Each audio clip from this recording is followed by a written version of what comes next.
Oh, this is so cool. We just got to look at some of the bosses in the Crash Bandicoot N.Sane Trilogy. So yeah, we got some cool things within this one. If you really pay attention to the music, though, you can kind of hear that it's actually Crash 2's Boulder Chase song.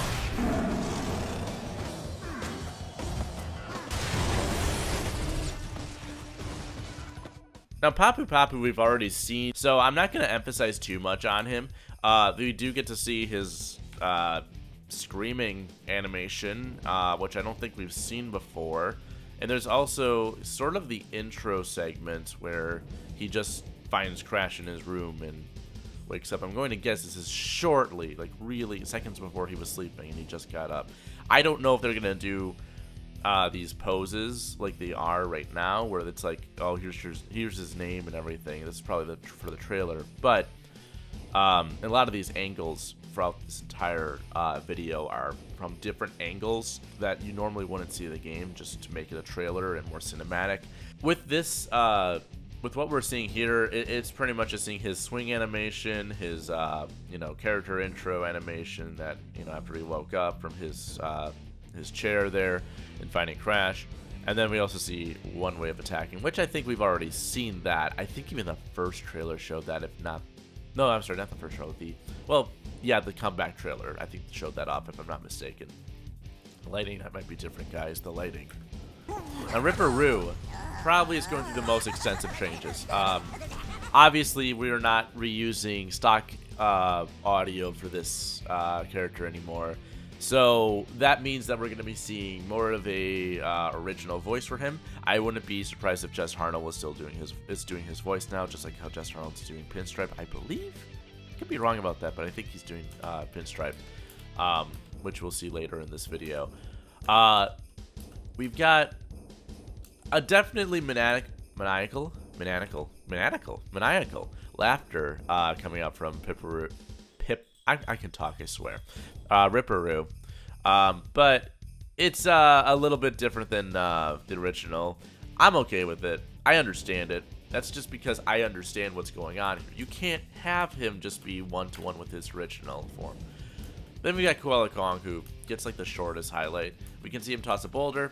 He's got a new, not new, but kind of more animated version of when he's taunting you, which is a signal to hit him. And honestly, compared to what this might be just one of his poses, because he used to flex his muscles, he'd turn around and start stretching. This is, I believe, one of the animations. So I'm just watching some of the original side by side, and I think this chest pump thing is a little bit newer or original. I could be wrong, but I can't find anything right now.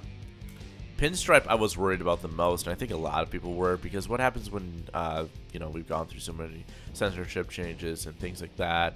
What happens to Pinstripe? He can't use a Tommy gun. Well, it looks like they kind of changed it a little bit. It still resembles a Tommy gun, but if you go really slow, you can kind of see that the bullets look a little bit more like miniature missiles, which might actually not be it might not be something you're supposed to notice. I'm going to guess, I think it's actually just them reusing a model that they already have of a missile and trying to play it off like a model of a bullet. I'm going to guess that that's just an existing prefab that they created and they just had it laying around. Komodo Brothers looks very close to the original. We've already seen this slightly. Of course, we're not going to get the same camera angles, but when you're looking around that stage, it's pretty much one-to-one. We get a nice look at Tiny's new artwork, which we can see side by side with the original. It looks very close.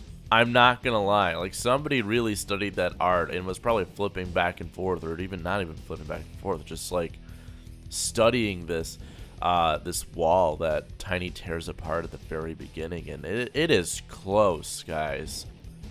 See, the thing is, Tiny, if you look at this, Tiny is supposed to put a dent, especially in his portrait's eye. That doesn't happen, because by the time he's reaching out and tearing apart the gate, it looks like in the original he's supposed to have that banged up a little bit. This one looks like he just reached out and tore it open. Now, this could change. This might just be for some sort of nostalgia look, or because they want to preserve that artwork and let you see it. I don't know. Now, I don't understand the inclusion of the giant polar bear. It's not a boss. It is a level, and they replace the boulder and surprise you with a giant polar bear, which by them showing it in the marketing materials, I mean, granted, a lot of you playing will know there's a giant polar bear in the game.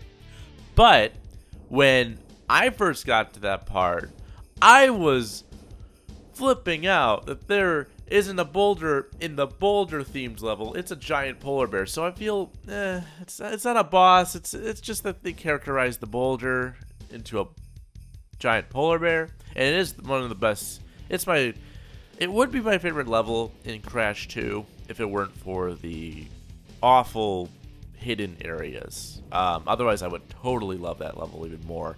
I do for its, for the theme and going for something different, but yeah. I'm not as thrilled when it comes to the level in itself.